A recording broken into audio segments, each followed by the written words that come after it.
This is my pie. Go get your own! Hello everybody, Loz Midgley with another vlog! I'm gonna try and get good at this, I promise. Today I thought I would, do something about video gaming, seeing as that's what my channel's all about. So I've kind of lined up all my video games for the Xbox, apart from the ones that are on like my actual Xbox. The downloadable ones, whatever, you know what I'm on about, I'm sure. Yeah, so I thought I would take you through what I have and why I like them, or if I don't like them, I'll tell you why I don't like them. Seems fair. Okay, so, I have no idea where to start. Bioshock, anyone who follows me knows that I LP'd this. It's a really, really good game. I would recommend it to anyone who likes violence and gore and horror, because that's what it is, pretty much. If you're really, really squeamish about needles and that sort of thing, though, wouldn't play it. But it's a fantastic game. Really interesting story, and there's like a lot of kind of in-depth plot and everything, which is always great in a video game. No matter what it is, any video game, it's got a good plot and is gripping enough, if you know what I mean. Yeah, good plot, gripping, and it's a good game. Doesn't need to have good graphics, it can be like pixels all over the place for all I care, and it's still a good game. On the other hand, Bayonetta, completely batshit insane story, but it is such an amazing game. Graphics beautiful, gameplay is amazing. For anyone who likes Devil May Cry, which I've never actually played myself, if you like Devil May Cry then you'll love this, because it's pretty much the same thing, gameplay wise at least, and it's all big giant monsters and angels and devils and demons and crap like that, and you play as what is positively the most sexiest witch in the entire fictional world. Overlord, I've not really got into this yet. I know there's a few of these games now, I think there might be 2 or 3.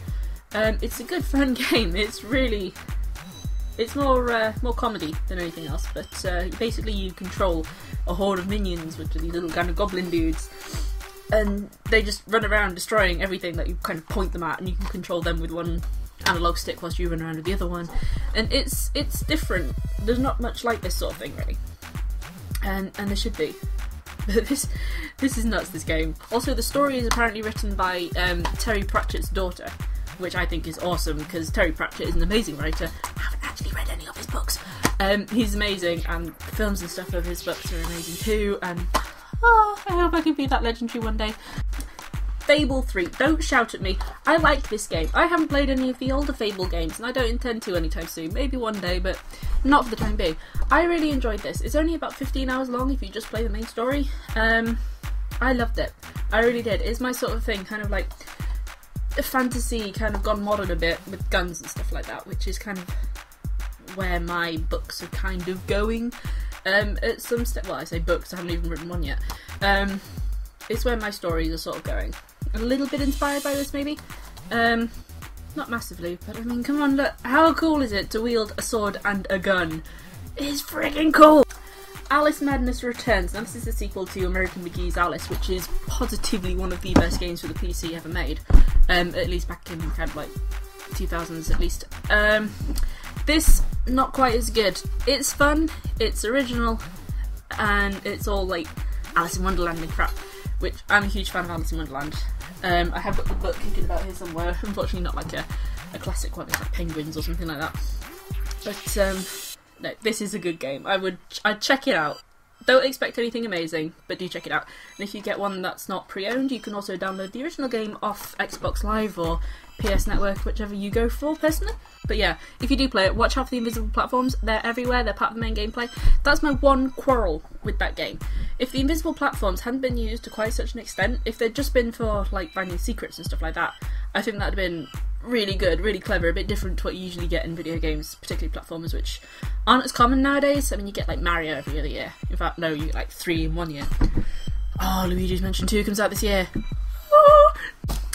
The Red Dead Redemption games, they're both very, very good, especially if you like zombies, because I do, because I'm weird like that. Yeah, both of these games are absolutely fantastic. You ride around as this guy, who's called John Marston, and he's a cowboy, and he's a bounty hunter, and you get to go and shoot lots of people in cowboy hats. Zombie version, also a lot of good fun. Again, you play as Marston. He's not a zombie throughout the entire game, I won't let anything slip, but maybe you do get to play as a zombie at some point. And also during this, because it's kind of like the zombie apocalypse, it's got some biblical references to the apocalypse in the Bible. And the 4 horsemen of the apocalypse, what is it? Death, war, famine, and pestilence. You get to capture their horses and ride around with them, and each one has different powers. For example, war is a red a horse that's on fire, basically. And as you're galloping around on war, anything you come into contact with, any enemy or human, will just spontaneously combust. Racing games. I used to be quite a big fan of racing games, and as you can see, that's the Ultimate Box Edition, which comes with Trivial Pursuit. I do not understand the link between Burnout Paradise and Trivial Pursuit, but okay, I've never actually tried Trivial Pursuit, only ever Burnout, which I really need to get back into because it's really good. It's the only open world racing game of its kind that I've ever really... Oh, good grief, Lauren. Stop eating pie! It's the only open world racing game I've ever really come across. There was Lego Racers 2, hadn't played the first one, which was kind of open world. In fact, it was open world, but not quite to the extent this is, because you have to go to locations to start races, obviously. But it was almost a seamless transition. Like, there was obviously like a little cutscene whilst you got ready to race, but the way it was done, it was really unique. I'd recommend that. And then Blur, it's kind of like Burnout meets Mario Kart, really, because you get to drive around and you get power-ups and stuff like that, which is pretty good fun, especially when you're chasing people around with pink bullets, like neon pink bullets. They can just zap at each other. The Dead Space games, 1 and 2. I've only played this one so far. Haven't finished it, which is why I haven't played this one. I don't find it scary, so shoot me. Lego games! I actually have a lot more than this. These are the only 2 I have on the Xbox though. That's original Xbox, and I LP'd it.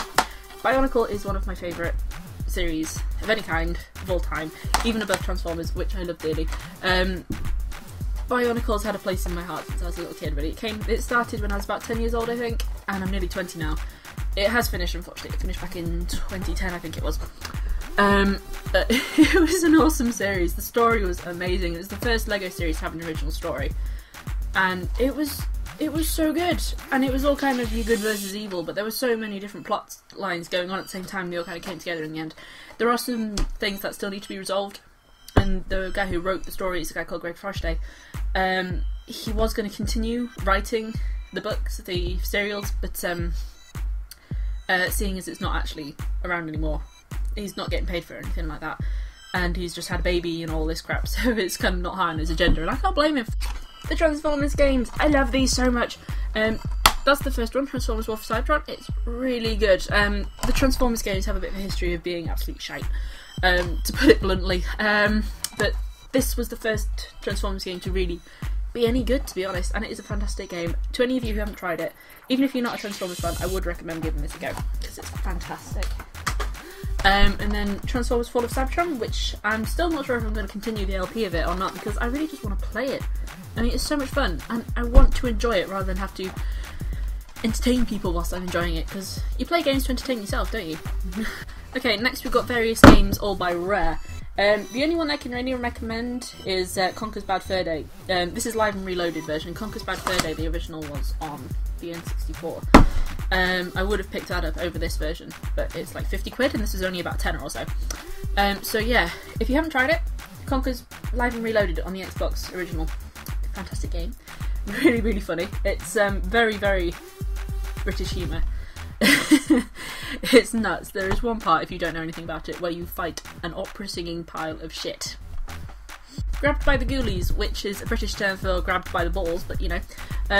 Really funny game. It's absolute crap, but it's different. It's really funny. Basically, you're stuck in a haunted house trying to find your girlfriend, and there's just all these really weird looking horror stereotypes like mummies and zombies and crap. There are a lot of references to Banjo-Kazooie because it's by the same people. If you look, it actually says somewhere from the creators of Donkey Kong Country and Banjo-Kazooie. Yeah. It's worth playing, if only for like 10 minutes or so, because it's just hilarious. The control scheme's really weird though, because you attack by flicking the right stick towards an enemy, and then the main character, who's called Cooper, will just like punch or kick in that direction. It's a bit weird, but it's kind of fun.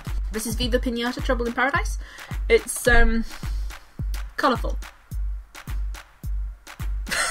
It's a bit different. Basically, you run a garden which is populated by various types of living pinata, and you've got to go around finding more pinata. Well, you don't have to go around. Most of them come to you, but there are two kind of external gardens. One's like the Arctic and the other's a desert. Everything is a reference to sugar and sweets. Like you've got the... I'm trying to think of the name of a pinata now. Sparrow mint, which is a bird pinata. Obviously it's a sparrow and it's a mint. What else is there? There's the dragon ash, which is a dragon, and I can't remember what the sweet is, but it's some weird fancy thing that only rich people eat, so being from where I am, I should probably know what it is, but I don't because I'm not posh. And then Banjo-Kazooie Nuts and Bolts, the game that should have revitalised a legacy, but it didn't. But it is colourful, and it's pretty, and the music's awesome, so I'll give it that much, but the gameplay is not what it should have been. It should have been a platformer, and it's not. There's like one bit where you can climb across some ropes to get some notes, because they're still in the game, which is great, but most of it is building vehicles, which is not what Banjo-Kazooie is all about. Banjo-Kazooie is all about bad humour and trying to find jigsaw puzzles, which is in that game, but it's also about jumping on platforms and trying not to fall off giant trees and stuff like that, and I just wish it had been more like that. What are you going to do? Kinect games. I stupidly bought a Kinect. It was cheaper than the RRP, but even so, I probably should have done it. Main reason why I bought it was because I wanted to use the voice commands on Skyrim. Never have done. I did like for an hour or so, and then got bored because my throat started hurting and crap like that. And didn't work very well either. If you're going to use the shouts in dragon language, you have to hold down one of the buttons. I think it's right bumper, and then say it in dragon language. And seeing as the only one anyone knows is Fuss Rodar, there's only so much point in doing that. Unrelenting force. Anyway, Kinect Adventures. It comes with the Kinect. It's enjoyable, but there's not much to it. It's just a series of mini games really that make you jump about the room and make a fool of yourself.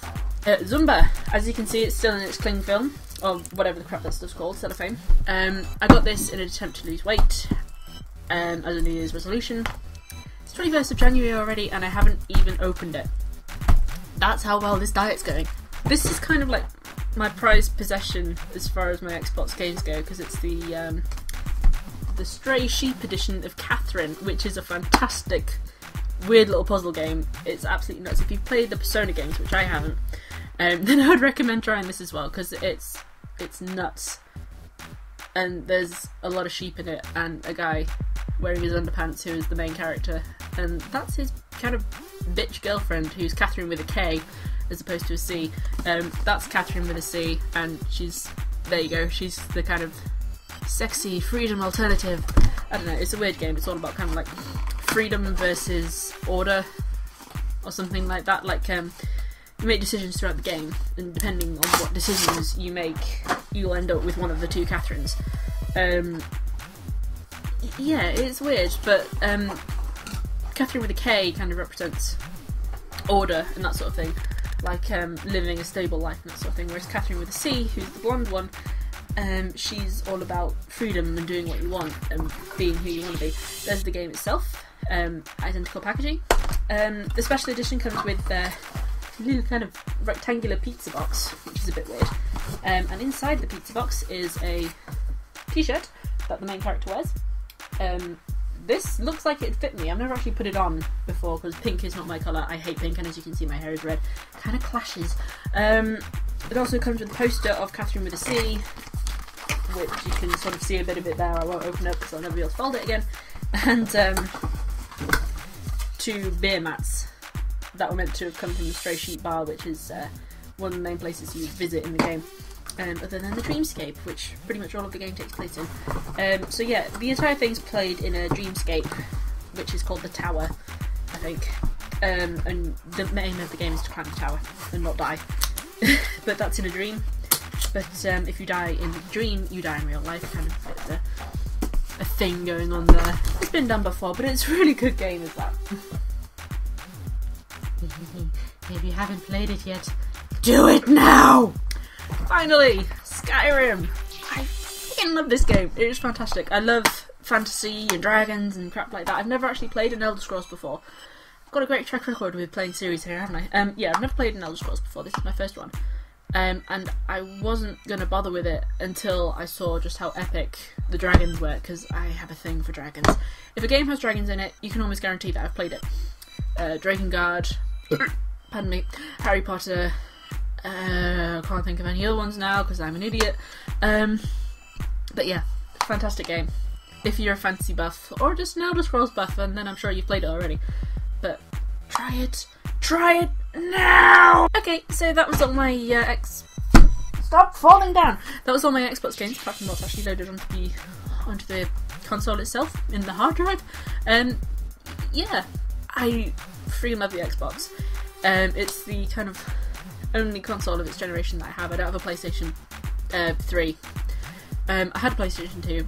Didn't want to bother with the PlayStation 3 because the only game series exclusive to it that I'd want to play is Ratchet & Clank.